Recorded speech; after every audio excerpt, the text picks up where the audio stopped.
Assalamu alaikum wa rahmatullah. Hope that everybody is doing well. In this video, we are going to learn about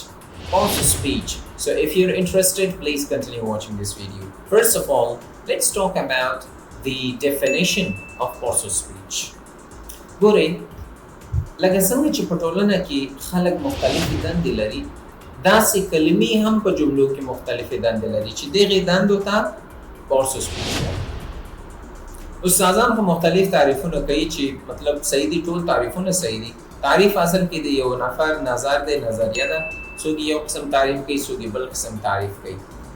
نو په اصل کې parts of speech چې دي دا د لغتونو وظیفې یا د لغتونو دندې منتشر کوي صحیح دی په انګلیش کې ځینې داسې لغتونه دي چې هغه خلکو او شیانو ته نومونه ورکوي ځینې داسې لغتونه دي چې هغه اکشن شو کوي عمل شو کوي ځینې داسې لغتونه دي چې هغه نومونه د نومونو څرنګوالی ښیي ځینې داسې لغتونه دي چې هغه اکشن څرنګوالی ښیي چې یاره عمل څنګه ترسره شوی دی ځینې داسې لغتونه دي چې هغه آیډیاز سره وصل کوي نظریات وصل کوي چې دې هر یو ته بیا نومونه اخیستل کېږي لکه noun, pronoun, adjective, adverb, preposition, conjunction, interjection دا ټول چې دي دا parts of speech دي دا هر یو په خپله یوه دنده لري یو وظیفه لري چې په دې به انشاءالله بیا بله ویډیو کې غږېږو چې یاره د noun څه وظیفه ده د pronoun څه وظیفه ده د adjective څه وظیفه ده په دې به انشاءالله بیا بېلې بېلې ویډیوګانې جوړو نن یوازې دومره زده کړئ چې یاره دا parts of speech څه ته وایي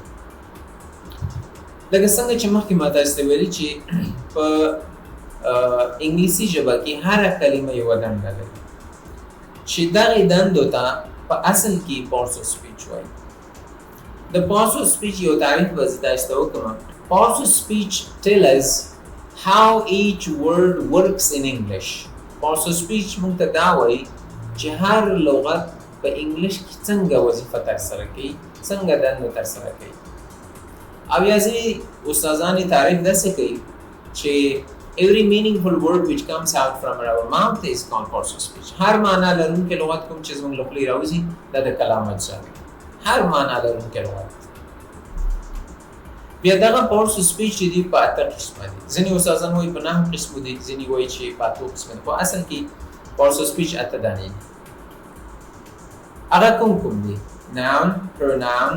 adjective, adverb, preposition, conjunction او interjection دا موږ سره parts of speech دي بیا دغه parts of speech په دوو کټګوریو ویشل شوي دي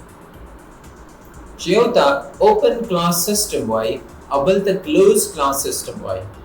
open class system کې څلور parts of speech د parts of speech څخه څلور دانې چې دي هغه په open class system کې شامل دي چې هغه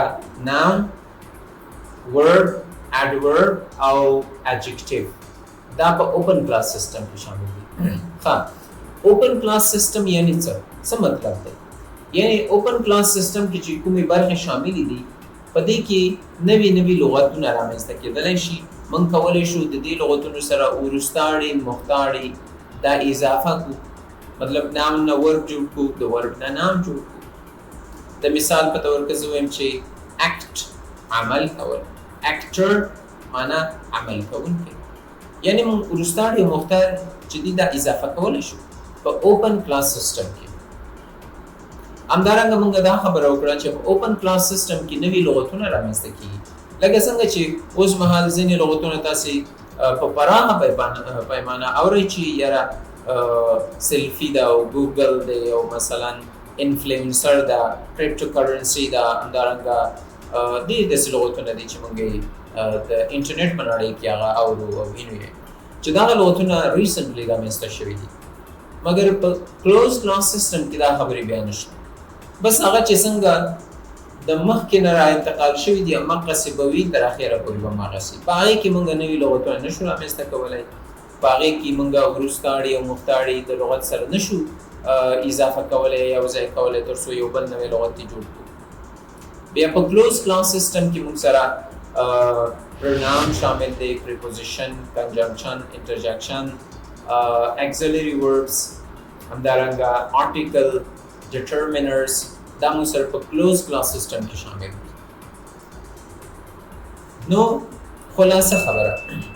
parts of speech دا اصل کې د لغتونو دندې مونږ ته راښایي چې یاره هر لغت په جمله کې کومه وظیفه ترسره کوي کومه دنده لري په راتلونکي ویډیو کې به انشاءالله مونږ بیا parts of speech step by step یو انشاءالله تشریح کوو چې یاره noun څه ته وایي pronoun څه ته وایي همداسې adjective څه ته وایي دا وه زموږ نننۍ ویډیو تر بیا